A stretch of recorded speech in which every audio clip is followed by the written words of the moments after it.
ಅಯ್ಯೋ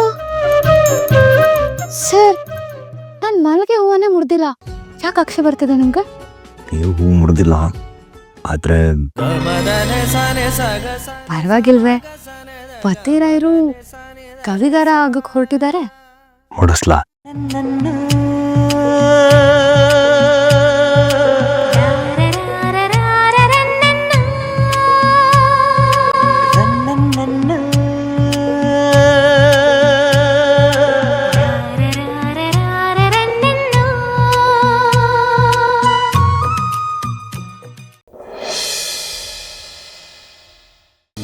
ದೋಸಾ ಅನ್ಕೊಂಡು ನನ್ನ ನಮ್ಮಿಯವ್ರ ಮಕ ನೋಡ್ದೆ ಇರೋಂಗ ಆಗೋಯ್ತಲ್ಲ.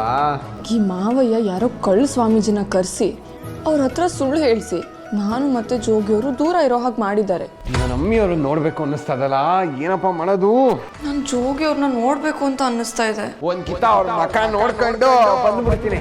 ನಾನು ಸೈಲೆಂಟಾಗಿ ಹೋಗಿ ನಾನು ಜೋಗಿಯವ್ರನ್ನ ನೋಡ್ಕೊಂಡ್ ಬಂದ್ಬಿಡ್ತೀನಿ. ಜೋಗಿಯವ್ರೆ, ನಂಗೆ ನಿಮ್ಮನ್ನು ಬಿಟ್ಟು ಇರೋಕೆ ಆಯ್ತಾ ಇಲ್ಲ. ನಿಮ್ಮಿಂದ ದೂರ ಇರೋಕ್ಕೆ ಸಾನೇ ಕಷ್ಟ ಆಯ್ತಾ ಇದೆ. ನನಗೂ ಅಷ್ಟೇ ಜೋಗಿಯವ್ರೆ. Miss you too ಜೋಗಿಯವ್ರೆ.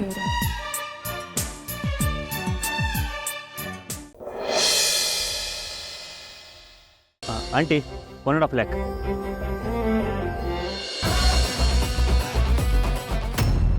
ನೀ ನನಗೆ ಎಲ್ರ ಮುಂದೆ ಅವಮಾನ ಆಗೋ ರೀತಿ ಯಾಕೆ ಮಾತಾಡ್ದೆ ನೀನು?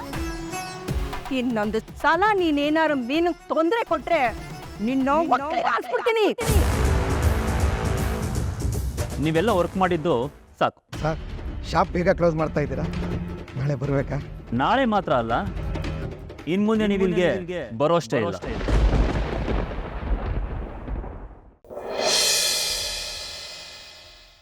ಭೂಮಿ ಮೇಲೆ ನಮ್ಗೆ ಯಾಕಪ್ಪ ದ್ವೇಷ? ಅವಳು ಮಾಡಿರೋದನ್ನೇ ತಾನೇ ಇಲ್ಲಿರೋರೆಲ್ಲರೂ ಹೇಳ್ತಿರೋದು. ಒಂದು ಕೊಲೆ ಆಗಿದೆ ಅಂತ ಯಾರಾದ್ರೂ ಕಂಪ್ಲೇಂಟ್ ಕೊಡಕ್ ಬಂದ್ರೆ ನಾನು ಮೊದಲು ಕಂಪ್ಲೇಂಟ್ ಕೊಡೋರ್ನೇ ವಿಚಾರಣೆ ಮಾಡೋದು. ಅಕಸ್ಮಾತ್ ಈ ತಪ್ಪುಗಳನ್ನೆಲ್ಲ ಭೂಮಿ ಮಾಡಿಲ್ಲ ಅಂತ ನಾನು ಪ್ರೂವ್ ಮಾಡಿದ್ರೆ ಇಷ್ಟು ಡ್ರಾಮಾ ಕ್ರಿಯೇಟ್ ಮಾಡಿರೋ ಅಂಜನನ್ನ ಈ ಮನೆ ಬಿಟ್ಟು ಹೊರಗಡೆ ಕಳಿಸ್ತೀರ? ಒಪ್ಕೋತೀರಾ? ಒಪ್ಕೋತೀನಿ.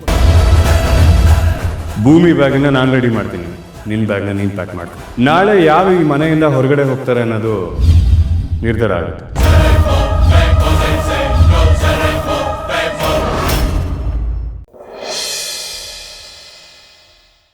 ವಿಕ್ರಮ್, ನಿನ್ನ ಮನೇಲಿ ಫೋಟೋ ನೋಡಿದೆ ನಾನು. ಅದು ನಿಮ್ಮ ಅಮ್ಮನ ಅನ್ಸುತ್ತಲ್ವಾ? ಅವರು ನಮ್ಮಮ್ಮನ. ನಮ್ಮಮ್ಮ ಜೊತೆಗೆ ಇದ್ದಿದ್ದಿದ್ರೆ ನಾನು ರೌಡಿ ಆಗ್ತಾ ಇರಲಿಲ್ಲ ಅಂತ. ಅಷ್ಟು ಒಳ್ಳೆಯವ್ರು ನಮ್ಮಮ್ಮ. ಅವ್ರು ನನ್ನ ಬಿಟ್ಟೋಗಿದ್ದಕ್ಕೆ ನನಗೆ ರೌಡಿ ಅನ್ನೋ ಪಟ್ಟ ಸಿಕ್ಕಿತ್ತು. ಯೋಚನೆ ಮಾಡ್ತೆ, ನನ್ನ ಕೃಷ್ಣ ನಮ್ಮ ಕೈ ಬಿಡಲ್ಲ.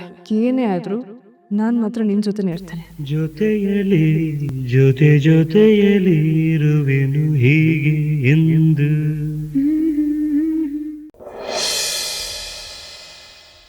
ನನ್ನ ಶ್ರಾವಣಿ, ನನ್ನ ಮಗಳು ಶ್ರಾವಣಿ ಇಲ್ಲದೆ ಈ ಮದುವೆ ನಡೆಯುತ್ತ?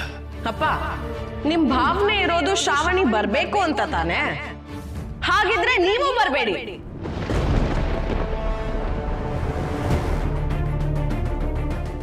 ಮಾವನೇ ಬರಲಿಲ್ಲ ಅಂದ್ರೆ ನಾನು ಕೂಡ ಬರಲ್ಲ.